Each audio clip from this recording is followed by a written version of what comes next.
बिस्मिल्लाहिर्रहमानिर्रहीम अस्सलामुअलैकुम रहमतुल्लाह। एक तरफ जहाँ पर सुहेल अफरीदी जो इमरान खान का खिलाड़ी है, उसने ऐलान कर दिया है कि मैं अब आ रहा हूँ इस्लामाबाद की तरफ, रावलपिंडी की तरफ एहतजाज के लिए, लॉन्ग मार्च के लिए। और ये जो ऐलान किया गया है, ये अपनी गवर्नमेंट, अपनी काबीना, अपनी हुकूमत अनाउंस करने के बाद उसकी जानिब से ऐलान किया गया है। इसका क्या मतलब है? इसका मतलब ये है कि सुहेल अफरीदी जो इस ओहदे के ऊपर आया है, सुहेल अफरीदी जो इस ओहदे के ऊपर आके विराजमान हुआ है, वो सिर्फ इसी वजह से, इसी मकसद के लिए कि आके इमरान खान की रिहाई के हवाले से काम करे। उधर field marshal army chief general Asim Munir के लिए ये वाला महीना इंतहाई अहम तरीन महीना साबित होना है, क्योंकि ये वो महीना है जिस महीने में field marshal army chief general Asim Munir की एक्सटेंशन होनी है। और इसी एक्सटेंशन के नतीजे में अगले 2 साल, 3 साल, 5 साल वो निकाल सकते हैं। अदरवाइज इस महीने में उनका इक़्तिदार ख़त्म हो सकता है।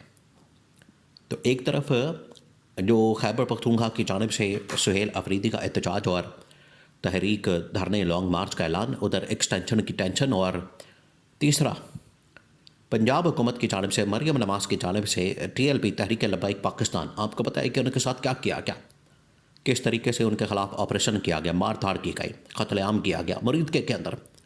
अब जहाँ पर इमरान खान की और बहुत सारी डिमांड्स हैं, ये इमरान खान की डिमांड्स आप देखें, इमरान खान ने हमेशा जो डिमांड की है वो पब्लिक इंटरेस्ट में डिमांड की है। इमरान खान की जानिब से जो भी डिमांड की जाती है, अपनी ज़ात की खातिर नहीं की जाती है, अपने इंटरेस्ट की खातिर नहीं की जाती है। इमरान खान जो भी डिमांड करता है वो पब्लिक इंटरेस्ट में करता है। तो इमरान खान ने डिमांड की है कि मुरीद के अंदर जो आपने गोलियां चलाई, खून रेजी की, कत्लेआम किया, वहाँ पर जो भी आपने किया उसकी भी तहकीकात होनी चाहिए। लेकिन यहाँ पर पंजाब गवर्नमेंट की जानिब से, मरियम नवाज़ की गवर्नमेंट की जानिब से ये काम किया जा रहा है कि TLP के ऊपर पहले पाबंदी लगा दी गई। अब इस पाबंदी के साथ साथ मसाजिद को सील करना, मदरसों को सील करना और उसके बाद लाउड स्पीकर के ऊपर पाबंदी लगाना, ये भी किया जा रहा है। जिसके बाद पब्लिक का और तहरीक लब्बैक पाकिस्तान और बाकी लोगों का रिएक्शन आने वाले दिनों में बहुत सख्त आ सकता है। तो इनको पता है कि ये जिस आग के साथ खेल रहे हैं या जिस शेर के मुंह में हाथ डाल रहे हैं, इनको बड़े ख़तरनाक नताइज का सामना करना पड़ सकता है। तो पहले आ जाए इस बात के ऊपर, जो सुहेल अफरीदी की कॉल है एहतजाज की, लॉन्ग मार्च की, वो तो होके रहनी है। इसके लिए पूरी तैयारियाँ आप देखिए। इस वक्त खैबर पख्तूनख्वा के अंदर वाज़ेह तौर पर सिग्नल आ रहे हैं, जो इस बात का सबूत है, इससे बात से साबित होता है कि जो खैबर पख्तूनख्वा की गवर्नमेंट है, जो खैबर पख्तूनख्वा की हुकूमत है, वो आ रही है इस वक्त पूरी फोर्स के साथ, ताकत के साथ। और खैबर पख्तूनख्वा ने अपनी यूनिटी, स्ट्रेंथ बतौर स्ट्रेंथ के तौर पर इन्होंने शो की है, अपनी यूनिटी, इत्तेहाद। क्योंकि बड़ा ये प्रोपेगेंडा, लोग यहाँ पर बड़ी बातें करते हैं। आप मुख्तलिफ सहाफ़ियों की जानिब से, लोगों की जानिब से, पब्लिक की जानिब से, व्लॉगर्स की जानिब से, टाउट सहाफ़ियों की जानिब से बातें सुनेंगे कि बड़े इख्तलाफात हैं इनमें आपस में, बड़े एक दूसरे के ऊपर तहफ़्फ़ुज़ात हैं, लड़ाई झगड़े हैं, इनमें आपस में बनती नहीं, इक़्तिदार की खातर, लूट मार की खातर, यानी आपस में ये एक दूसरे के साथ बैठने को तैयार नहीं है, रवादार नहीं, इस तरह की बड़ी बातें होती हैं। लेकिन PTI ने, खैबर पख्तूनख्वा ने ये जो यूनिटी का एलिमेंट है, इसको बतौर स्ट्रेंथ के तौर पर इस्तेमाल किया, एक ताकत के तौर पर, कि किस तरीके से आप यूनिटी को एक ताकत बना सकते हैं।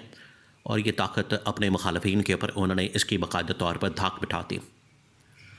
आप इससे अंदाज़ा करें कि इन्होंने वज़ीर आला खैबर पख्तूनख्वा को ना बनाने के लिए, कि ये वज़ीर आला ना बन सके, इसके लिए इन्होंने सर तोड़ कोशिश की, लेकिन एक मेंबर नहीं तोड़ सके।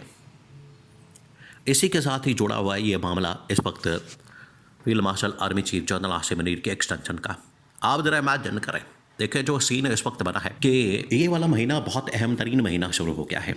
इस महीने में अगर ये एक्सटेंशन नहीं होती, इसके ऊपर काम नहीं होता, नोटिफिकेशन नहीं होता, तो ये जो नून लीग की जानिब से इसमें एक शरारत की गई है, एक बहुत बड़ी साजिश की गई है।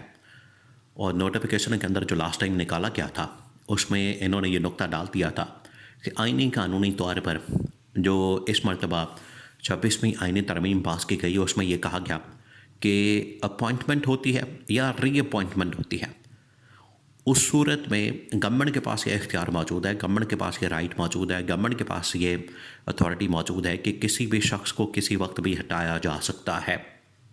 तो इसका मतलब क्या है कि उस नोटिफिकेशन के अंदर उस ऑफिशियल जो गवर्नमेंट की जानिब से आर्मी चीफ की तैनाती के मतलब 2022 में, आज से तकरीबन को 3 साल पहले एग्जैक्ट, ये नवंबर का महीना, आज से ठीक 3 साल पहले नवंबर के महीने में जब नोटिफिकेशन निकाला गया आर्मी चीफ की तैनाती का, उसके अंदर ये बात आती गई, उसके अंदर ये लिख दिया गया, उसके अंदर ये बात मेंशन करती गई कि ये जो इस वक्त आर्मी चीफ की तैनाती हो रही है, ये अपॉइंटमेंट है, रीअपॉइंटमेंट है। क्योंकि उस अपॉइंटमेंट में आप ज़रा 2 मिनट के लिए गौर करें कि 2 दिन पहले, 3 दिन पहले field marshal army chief general Asim Munir retire हो गए थे, लेकिन उनको कैबिनेट की अप्रूवल के साथ एक वक्ती तौर पर उनको रिलीफ दे के, उनका टेन्योर बढ़ा के, तो तब उनको आर्मी चीफ तैनात किया गया था। दूसरा ये कि 26वीं आईनी तरमीम के मुताबिक अगर 5 साल इनका टेन्योर हो गया है तो ये पास्ट के ऊपर अप्लाई नहीं हो सकती। अगर पास्ट के ऊपर अप्लाई नहीं हो सकती तो इसका मतलब है कि जो field marshal army chief general Asim Munir का टेन्योर है वो 3 साल का है। अब या तो उन्होंने एक्सटेंशन लेनी है, तब जाके एक्सटेंशन जो है वो फिर टिल फर्दर ऑर्डर होगी, वो महीने की हो सकती है, साल की हो सकती है, 2 साल की हो सकती है। अगर अपॉइंटमेंट की जाती है तो तब उस सूरत में ये 5 साल के लिए नई अपॉइंटमेंट हो सकती है जो कि 2030 तक चलेगी। तो ये गवर्नमेंट के ऊपर डिपेंड करता है। तो ये गवर्नमेंट ने इस वक्त चीज़ अपने हाथ में रखी है एस्टैब्लिशमेंट के ऊपर प्रेशर डालने के लिए, जनरल आसिम के ऊपर प्रेशर डालने के लिए। अब इधर से पंजाब गवर्नमेंट की जानिब से, मरियम नवाज की जानिब से एक अजीब व गरीब किस्म का एक्शन लिया गया, जहाँ पर TLP तहरीक लब्बैक पाकिस्तान, उनके ऊपर ये बड़ा ही ख़तरनाक और ख़ौफनाक किस्म का कत्लेआम किया गया, खूनरेज़ी की गई, और आज उसके तमाम के तमाम शवाहिद, आज तमाम एविडेंस, वो तमाम चीज़ें बिल्कुल ख़त्म कर दी गई। इसके साथ साथ पंजाब के अंदर मस्जिदों के लिए, इमाम मस्जिद के लिए 10-10 हज़ार, 15-15 हज़ार, 20-20 हज़ार इन्होंने अनाउंस कर दिया, और उसके साथ कहा कि लाउड स्पीकर के ऊपर पाबंदी लगा दी गई है। 10-20 हज़ार जब अनाउंस किए तो तमाम के तमाम उलमा कराम की जानिब से, जिसमें मौलाना फजलुर रहमान पाकिस्तान के टॉप के आलम हैं सियासी मजहबी लिहाज से, उन्होंने तो इनकार कर दिया। उन्होंने कहा कि ये मरियम नवाज के मुंह पर मारते हैं, ये हम 5-10 हज़ार हमने नहीं लेने। तो ये इन्होंने जो काम किया है, पंजाब गवर्नमेंट की जानिब से काम किया गया है इस वक्त, ये बड़ा ख़तरनाक और खौफनाक है। और आने वाले दिनों में वफाकी हुकूमत के साथ साथ पंजाब गवर्नमेंट को इस महाज से बहुत ही ख़तरनाक और खौफनाक नताइज का सामना करना पड़ सकता है।